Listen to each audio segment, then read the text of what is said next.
If you see a Ford Tempo GL in a Wal-Mart parking lot, you must follow this rule of the road. Written by C.B. Jones. The following is a transcript from a short radio program that has been picked up by various listeners across the continental United States. Many have been perplexed by its sudden appearance and how it seems to preempt whatever song or radio program they were listening to at the time. Others have heard it pop up as soon as they drive out of range of certain radio tower broadcasts, appearing suddenly when their program starts to cut out. Common threads between occurrences are that listeners are usually alone, listeners are driving in their vehicles, and that it more frequently occurs on the AM band. I started hearing other people's stories about their experiences with the broadcast, and I went and searched for more. An individual named James contacted me with his story, and his experience was slightly different than the others, in that he was not driving when he heard the mysterious broadcast, and he was also with a small group of people. He and the others all heard the broadcast at the same time. This is his story. Call me a traveler. I don't liken to them other terms anymore, if I ever did in the first place. You may have heard of them, the hobos, the vagabonds, the oogles, the train hoppers, the scumfucks. Although I fraternize and run around with many of them, that lifestyle's a young man's game. Even back then, I was something of a weekend warrior, only coming to the lifestyle exclusively for a few years straight. I would do stints between oil field jobs until a back injury got me on disability, and I was able to commit to the lifestyle full time.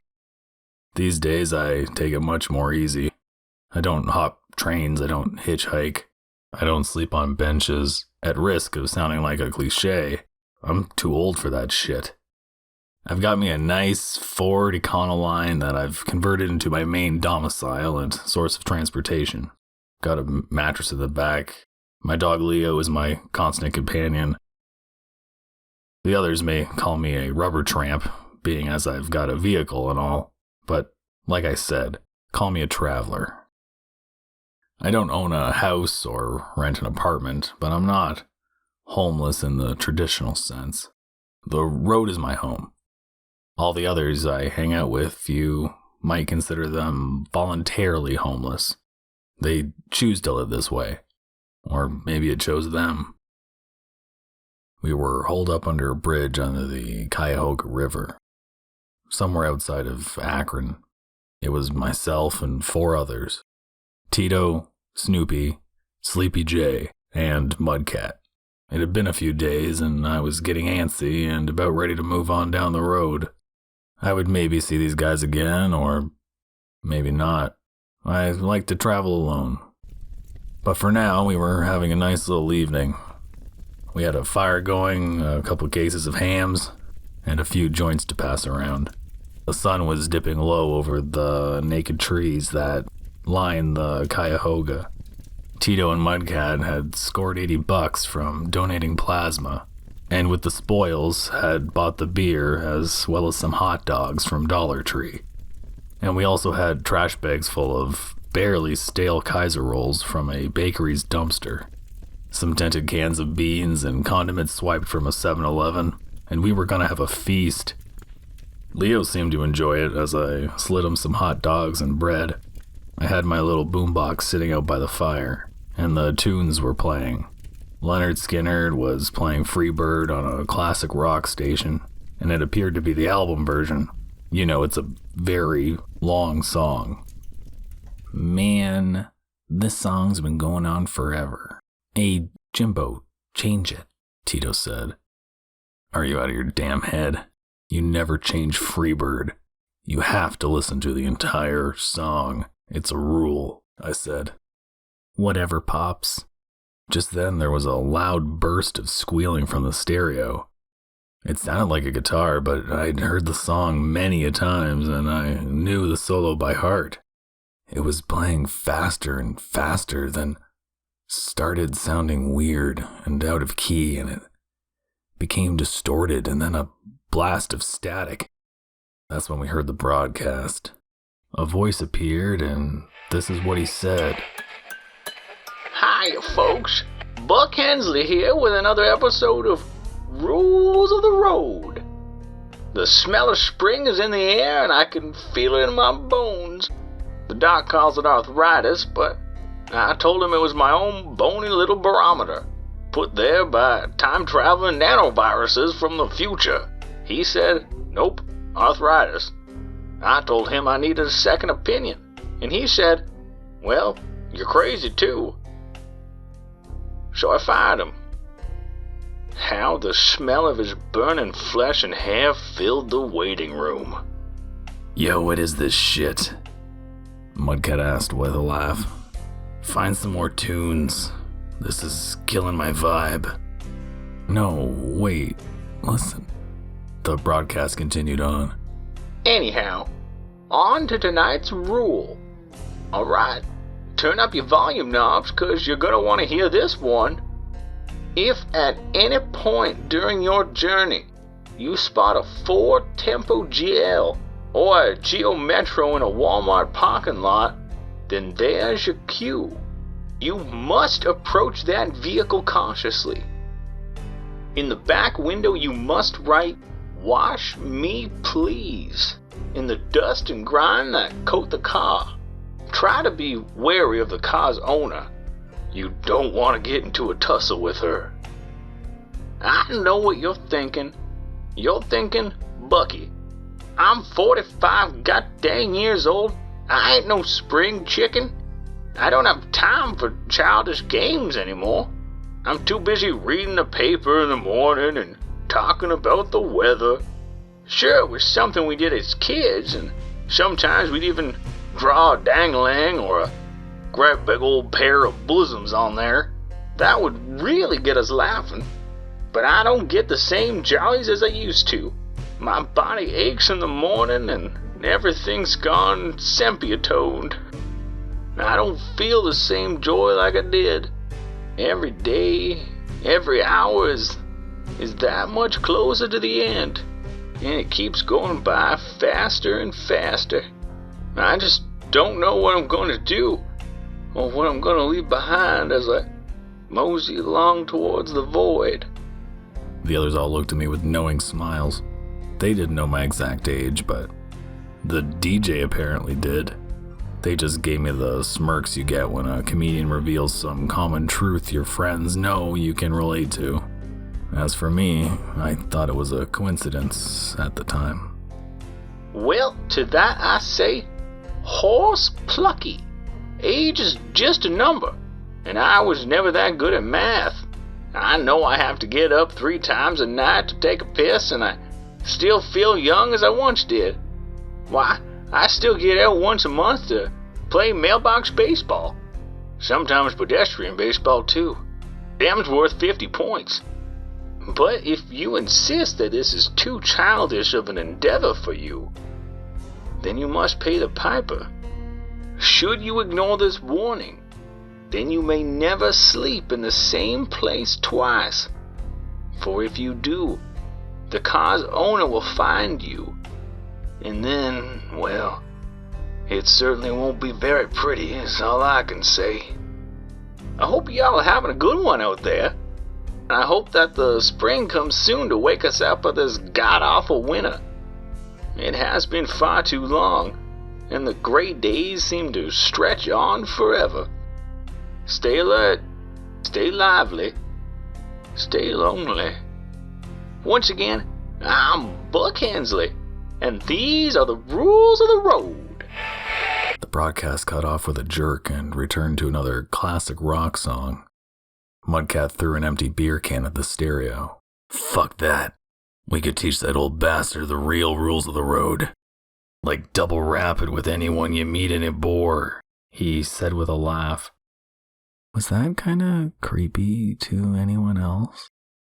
Asked Sleepy J. We all shrugged and continued drinking.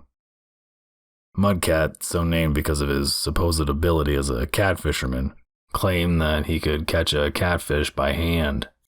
He assured us it was too cold on this late February evening and that the catfish were out hibernating. Later on, as the night wore on and the beers were almost gone, I was beginning to doze off in my lawn chair when there was a splash followed by loud laughter. The other three, except Mudcat, returned to the campfire in hysterics. Mudcat soon followed, dripping and shivering. Leo and I passed out soon after. I awoke at noon the next day and was itching to go. Snoopy and Sleepy J were gonna hang out for a while and then hitch on somewhere else. Tito and Mudcat asked for a ride and I obliged. I needed to hit up Wal-Mart for a couple supplies, use the bathroom and regroup. I was thinking of going south and greeting the spring, maybe hit up New Orleans. By the time we made it to Wal-Mart, after I had to go run Mudcat all around Akron so he could score, it was getting dark. As I came back to my van from the store, I noticed that Tito and Mudcat had smirks on their faces. "What is it?" I asked. "We found one of them cars. From the broadcast, you know. It's a Ford Tempo. It's blocky as hell and it's really dirty, just like the radio said. Looks like it's some damn hoarder's ride, packed full of shit." "Well, y'all know the rules," I said with a smile. Leo barked. "Are you serious?" "I dunno," I shrugged. Leo's hair bristled and he started to let out a low growl. I suddenly felt nervous and anxious, and I thought of the broadcast. I took it as a warning that should be heeded. "Where's the car?" I asked. The car was parked under a parking lot lamp, all by itself at the edge of the lot. For whatever reason, I felt a sense of dread as I approached it. It was blue and boxy, and through the back windows I could see piles of boxes and newspapers, and several baby doll arms sticking out through the piles of clutter. Glass bottles against the window. There was no one in the driver's seat, and the passenger seat was full of clutter as well. Paperback books filled the crevice between the dashboard and the windshield. There was a fine layer of yellow dust over the entire vehicle, and coating the back window especially. I looked around. No driver or owner in sight. Leo stood at my side, whining. I approached the back window, licked the tip of my finger, pressed it to the glass, and began to trace in the dirt. "Wash me, please." Suddenly, from over my right shoulder, something big and heavy moved past me in a whoosh. The back windshield shattered right next to me, and I jumped back and looked behind me. It was Mudcat. "What the fuck?" "We're the ones that write the rules of the road. Not no crazy-ass broadcast," he said. "There's cameras everywhere here. What are you thinking?" He looked jittery, like he may have used recently. "I'm getting the hell out of here. See y'all down the road. They can track my plates," I said as I jogged towards my van. There was a figure standing near my van, heavy and almost as tall as me, wearing clothing that covered its entire body. I stopped dead in my tracks, and the figure looked down at me and started walking slowly towards Leo and I. Gray sweatpants and a hoodie drawn down tight, and nothing but darkness where the face should be. It had the body of a heavy woman with wide hips and large pendulous breasts. And she, was it a she, sauntered ever closer. There were no shoppers around. Leo and I turned and ran, but as soon as I did, I ran straight into a thick, unyielding wall that had been draped in fabric. It was her. Somehow she had moved in front of me. She reached for my neck and I tripped backwards. Leo started barking and she towered over me. I scooped back on my ass and jumped up, my bad back screaming and shooting lightning down my legs. I went to shove her back so I could get away, but she gripped my wrist tight. Oh, so tight. She leaned her head towards me and I could smell rot and decay and garbage. And I went to unzip the front of her sweatsuit, and beneath was a cluster of baby doll heads, pink and plastic and shiny little faces. Looking at her hand, I realized it was part newsprint and used band-aids and dental floss and yarn that had somehow been wound tightly to form the shape of a hand. I shoved my fingers into the gap of the hoodie where the face should be, and they sunk into wilted lettuce and something gritty. Leo, God bless him, came to my rescue. He sprung forward and clamped his jaws down on her thigh and started jerking his head. The fabric of her pants tore, and bottle caps and buttons and silverware clattered to the asphalt. She let go of me, and I sprinted to my van, Leo right on my heels. We started up the vehicle and peeled out of that parking lot and never looked back. To this day, we still haven't looked back. I wasn't superstitious before the broadcast, but after spotting the car so soon after hearing the show and the attack in the parking lot, I sure as hell am now. My only regret is that I couldn't get a hold of Tito or Mudcat after my attack to warn them how true the thing was. I suppose it could have been worse. I was built for the lifestyle, you know? I could have had a home and family and a job, and then I would have been truly screwed. But as it is, I was made for the road, and I can adapt more easily. I often wonder how different it could have all been.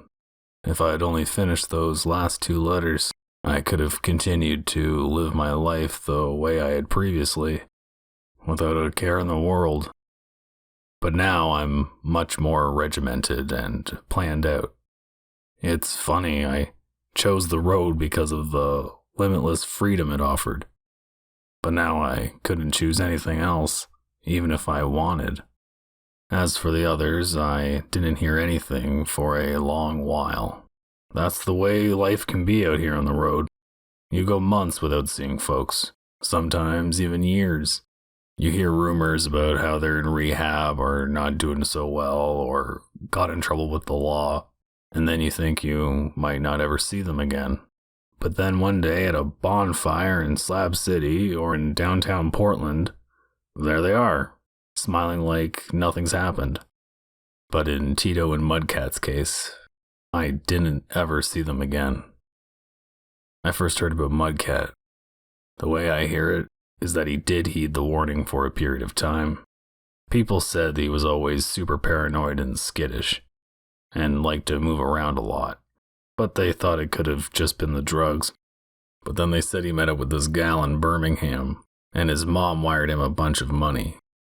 They scored some dope and holed up in a motel room. The first night, nothing happened. The cops answered a call of a hysterical woman at a roadway inn. Said her boyfriend had been buried alive. They found his body lying in the motel bed, under hundreds of pounds of garbage that had somehow been transported into the room. It was just pure garbage. Rotting food, paper plates, tissue paper, aluminum cans. His mouth and airway were obstructed by little balls of foil gum wrappers and Q-tips. Tito, I heard, was arrested for a breaking and entering charge and was serving some time in county before his sentencing.